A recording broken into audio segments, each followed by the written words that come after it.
we re-recorded the entire thing. And the reason that we did that was because it looks like the masters for that record may in fact be lost.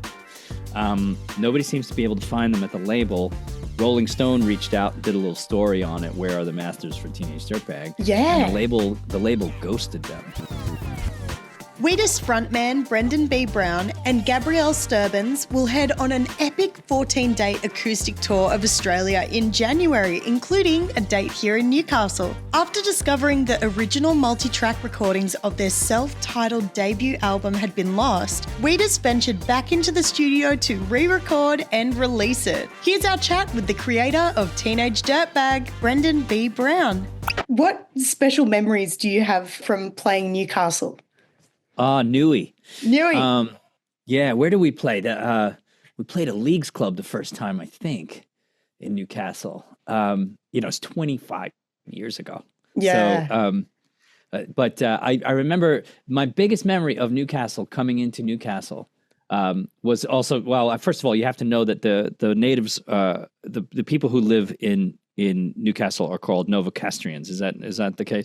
That's okay. Right. Yeah. So that's the first thing you have to learn. The second thing that you have to learn is that there's quite a bit of wombat wandering around on the road to and from Newcastle, and unfortunately, we hit one on the first time coming in, no. which was really like, oh no, what I didn't even get a chance to see one, and it made me really sad, but.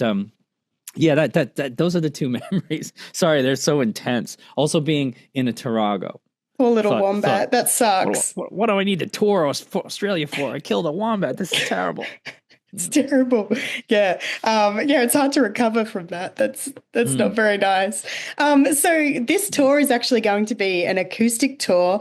How does the dynamic change? That's a good question.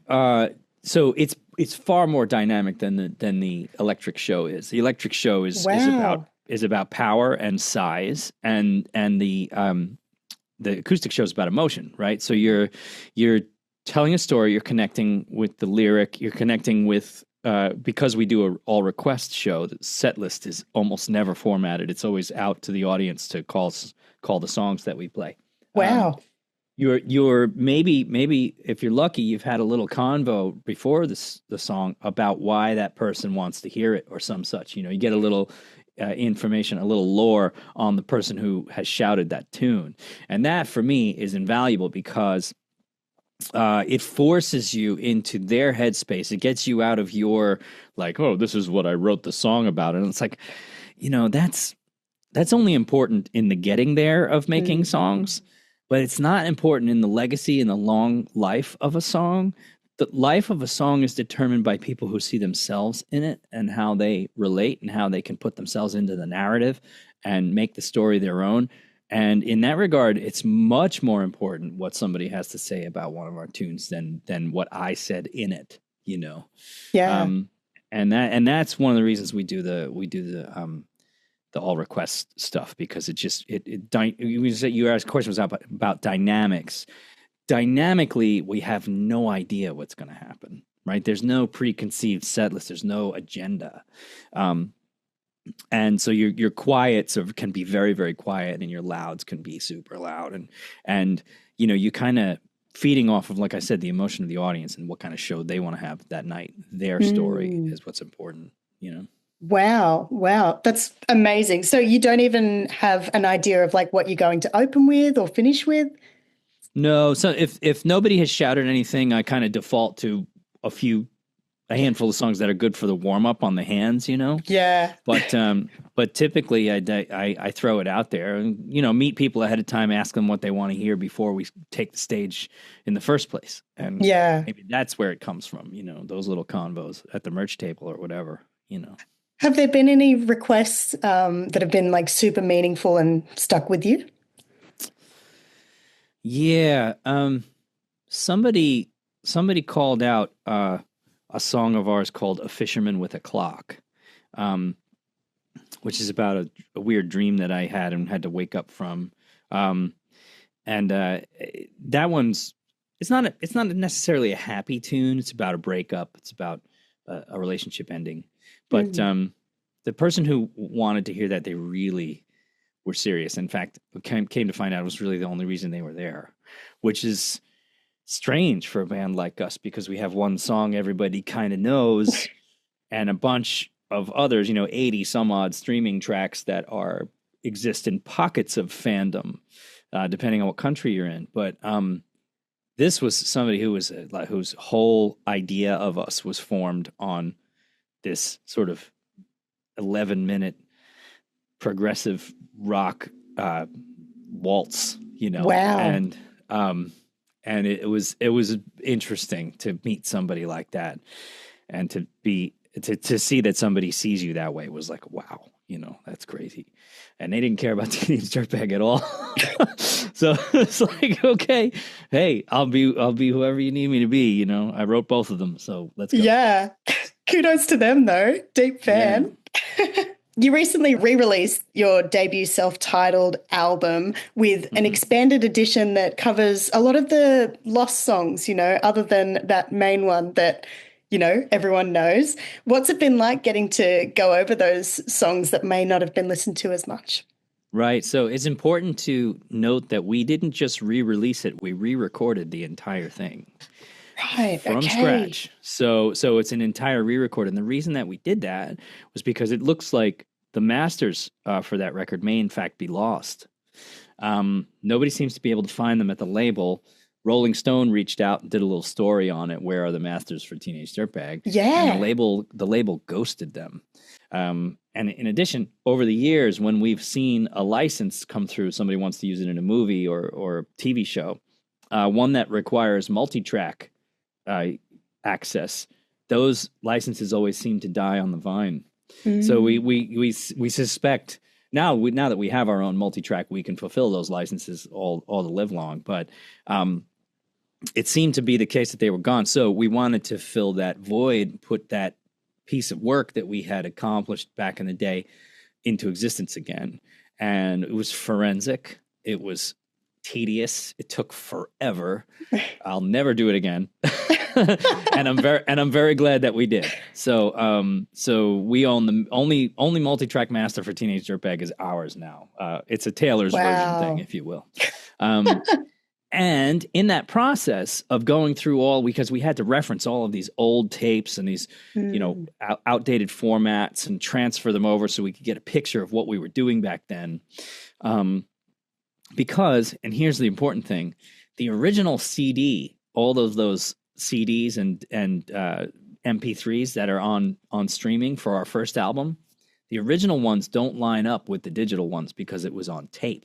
It was mixed down to tape, and tape stretches a little bit. So if you were to take the one from the CD and put it in the computer next to the original digital one that we did back in 1999, it wouldn't line up. So we couldn't even go for it from the artifact from the master, so we had to go back and find a sort of a penultimate version of the multi-tracks, having sent all of the really completed ones into the label. 5 different sets were completed and sent into the label as backups, all gone.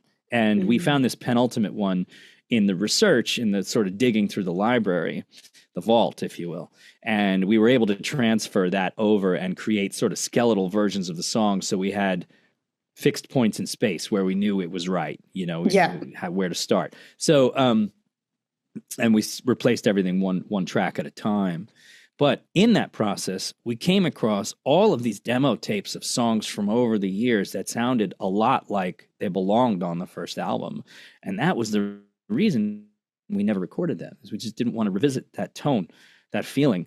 And this seemed like the perfect opportunity. And it turned out there was like 7 or 8 almost complete demos. And then we finished another 2, and then we had Joey, our backing vocalist, wrote, the challenge was, we had 9, and we said, write a song that sounds like it belongs on the first Wheatus record, and she did it. It's a song called Through. So we made another 10-song album, a bit of an alternate universe first Wheatus record, if you will. And we thought, well, this is a perfect opportunity to release a double LP, because when else are we going to do something ridiculous like that? So we made a 20-song record for the 20th anniversary edition in 2020. which of course we know was waylaid by the pandemic, but yes, you get the point. So when you went in to re-record that first album, were you hoping to nail it as, as close as you possibly could to the original sound? Or what were you going in hoping to do? We definitely went for the original sound as hard as we could, with a few small tweaks where we knew we had made a mistake that didn't really complement the record. There were mistakes that we made that we had to redo, remistake, because they were sort of a fundamental piece of the equation now that because we didn't really know what we were doing back then. Now we're seasoned engineers and know how to set up microphones properly and do all that stuff. So, but we were very careful about it because we didn't want to subtract something quirky that was a result of inexperience that actually contributed to the way that the record felt. Yeah. So in a positive way. So we were careful about that. This one mistake that we recreated on Teenage Dirtbag was a funny one. When we listened to the original mix, we couldn't figure out why the snare drum sounded so cool in the chorus. We couldn't figure it out. It's like, why is it? What's happening? We couldn't reverse engineer it. And I realized going through the oldest multitracks, that the mixing engineer had mistakenly used a track that I told him not to use. That I had recorded my guitar back in, I don't know, 97 or 98, one of the earliest versions of it. And that's why we told him not to use it. But where I was standing in front of the speakers without using headphones, and the snare drum was super loud, and it was a fake snare drum because this was at the stage where we had fake drums. We hadn't replaced the real drums to real drums yet. So this fake snare drum, this sort of weird hip hop snare drum, was just pounding into my acoustic guitar down the line, because your guitar is basically a microphone, right? So the snare drum is walloping the guitar really hard and coming down the line on my distorted guitar tracks. And that guitar track was in the Teenage Dirtbag final mix from back in 2000. So we realized we had this like accidentally re-recorded through the guitar snare drum sound. And so we did it again. I got that same snare drum sound up on the system from an old MPC file that we had from the 90s. And I just cranked it and played a take on the left side only, where the guitar was just getting smacked with this snare drum. And it worked. It totally worked. So we were able to recreate little things like that were technically, yes, big mistakes. And back in the day, an engineer would have said, wow, you really screwed this up, boys. But, turns out that's what's part of the formula now. So, Yeah, that's phenomenal. What a crazy thing to have to work out, like what's gone wrong or, to make it. Yeah, that's incredible. So cool. I'd love to know, what was your reaction when you found out that those original multi-tracks and masters were gone? It was a gradual process. I'd been asking the question over the years and trying to get a straight answer, and I always got ghosted, never got a straight answer. So I just began to sort of lose heart. Yeah. And, and then in 2014, I kind of got the bug again and thought, well, wait a minute, I can still sing this stuff. We can still play everything. Let's go back and see if we can redo one song and see how it comes out. So we started working on Teenage Dirtbag. I first went to the transfer facility to transfer those old tapes onto a newer format because those old tapes were almost dead. And then began replacing one track at a time.